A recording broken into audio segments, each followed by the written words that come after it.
survival is essential. You have to play the game of survival. I am a freelancer. I am part of 75 million Americans that are freelancers, gig working, 1099 entrepreneurs. You may have multiple W-2 part-time jobs, and you're like, I can't keep up. I could work 60, 70, 80 hours a week, and in my heart, I am still terrified that I will never, ever arrive. I will never be taken care of. I will always have to work harder, and not just work harder. I got to work harder than the next guy and say, okay, I'm sorry. You know what? I just worked harder. I don't want to be lower than you. I don't want to lose out, because we are playing a game of scarcity. What can scarcity teach us? You are standing on spaceship Earth, and that requires a ticket. That is liability. Someone says, our default programming says, you cannot just stand on the Earth. I have to make money off it. It is mine. You will pay me for it. So you have liability simply standing on land. Access to infrastructure, that is also required of you. You may wish to forego that and to be off the grid and to not be a part of society, not be a part of structure and part of our infrastructure, because it is so competitive. It is cutthroat competitive.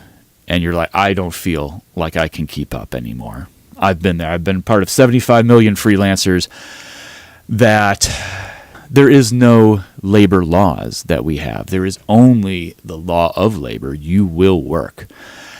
And you will pay for the privilege to be alive. But yet it all seems to get candy-coated, doesn't it, by culture? It's called the marketplace. You got to do what the marketplace says. If you're sick and you're dying, then you should feel good that all these healthcare companies are competing for your healthcare dollars. So that should make you feel good. It should make you feel loved, that corporations want to make money off you when you're dying.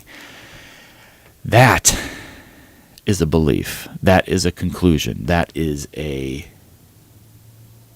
judgment that I feel within the cards that I've been dealt and pulled from the game of life, the cards of karma. What do I do, Paul, with the cards of karma that I've been dealt in life? Well, that requires a strategy. That requires tactics. So let's look back into, remember, there's 3 components to your consciousness, 3 components to sentience. The hardware.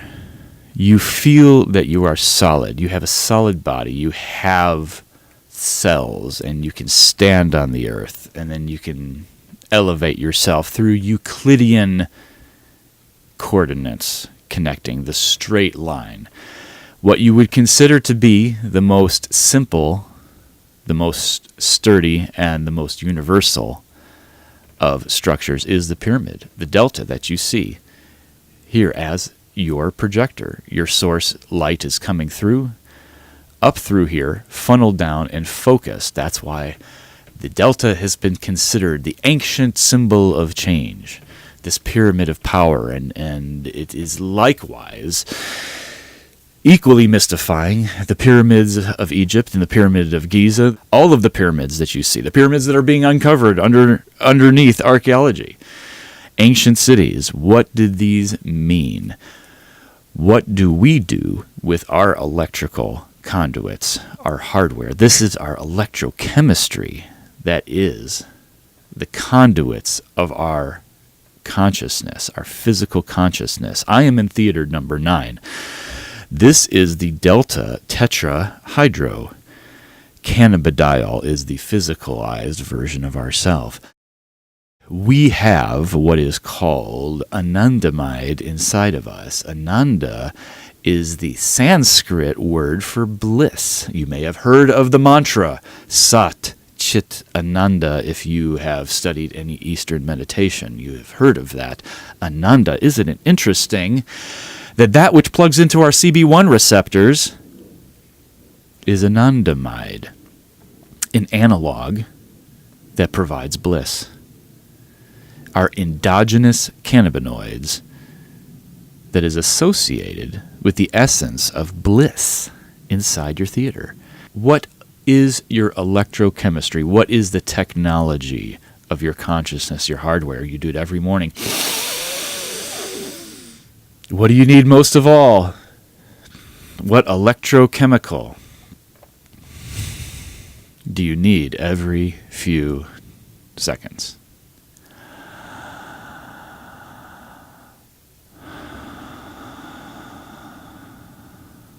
Feel the silence of your breath. Feel the cavernous space, the richness of oxygen powering your cells and exhaling the waste.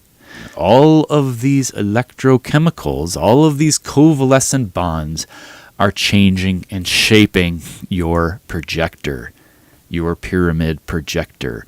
As the light shines through, what did Newton show us? It's a prismatic effect. It spreads it out. It can concentrate or it can dilute and spray. This is a wave universe.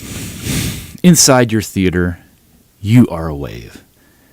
You get to be a wave, okay? You're not just the particle. You're not just the person on the screen. You're not just all of these personalities and personas that are flowing through each one of these seats that you're sitting in.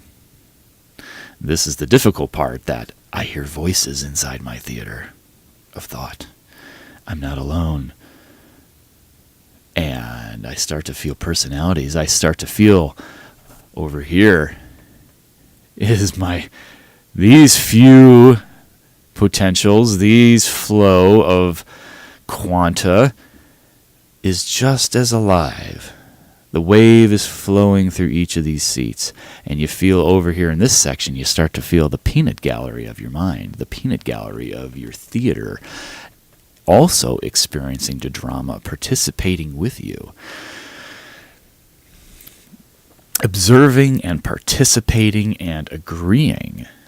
This is a like attracts like agreement projector. If you believe it, you will see it in one form or another. So I'm starting to feel voices and tendencies and pressures or things I'm resisting within my theater. There's personalities I don't like that I'm trying to block out. I just want to be a normal person. Maybe that's a signal that you really want to own your theater. You don't want to have the default programming anymore. You don't want to have the default definitions, the default beliefs of culture anymore, of being institutionalized by our institutions, because our institutions are there to give us that foundational base. Unfortunately, it becomes a matter of hierarchy that we outsource. Just tell me what to do with my theater. I'm just an employee. Okay, let me clean it up. Let me sweep up the junk. Let me sweep up the gum and all the popcorn and wipe up the sugary soda and everything that everybody left. Let me patch up the seats. The armrest is broken. The light bulb is starting to burn out. There's rips in the screen. The speakers are getting kind of crackly. It's starting to get a rundown theater here, because I can't keep up with everybody else in the multiplex. I go out to the lobby and say, hey, I'm having a problem. My theater is falling apart. I got to get to the doctor. I am really in pain here. And everyone else says, sorry, all the maintenance men are booked. Maintenance men are expensive. Doctors are expensive. They don't work for free. Good luck with that. Work harder. That's our mantra here in America. That's the mantra you're going to get from management in America here. Work harder. That's the default programming. But now, amazingly, all of them will say, we need better mental health. We need better mental health here in America. What's wrong? Why isn't everybody happy climbing the pyramid of power? Why isn't everybody happy playing the game of king of the mountain, of winner take all? Not being part of a community, not really feeling part of a civilization.